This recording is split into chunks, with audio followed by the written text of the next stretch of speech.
ส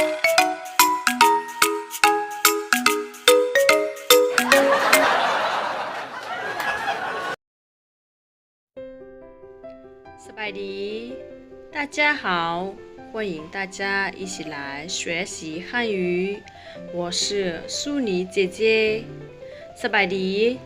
กลับมาพบกันอีกครั้งกับการเรียนภาษาจีนสำหรับผู้ที่มักเรียนภาษาจีนนั่นก็จะรู้แล้วว่าภาษาจีนประกอบมีฮั่นจื่อและพิญญินฮั่นจื่อก็คือตัวอักษรจีนและพิญญินก็คือการออกเสียงภาษาจีนแล้วมื้อนี้เราจะมาเรียนพยัญชนะในภาษาจีนนำกันคำว่าพยัญชนะภาษาจีนว่าเซิ่งหมู่เซิ่งหมู่และพยัญชนะในภาษาจีนประกอบมี21ตัวและมีพยัญชนะพิเศษอีก2ตัวพยัญชนะพิเศษก็คือ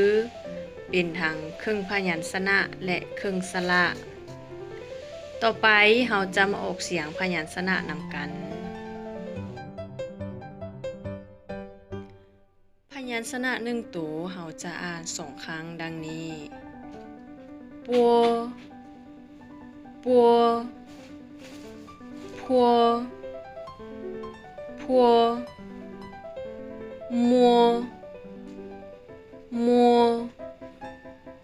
ฟัวฟัวเตเตเธเธเนเนเลเลเกเกเคเคเฮเฮจีจีชีชีซีซีจืจืชืชืสืสืจืจืชืชืสืสืจื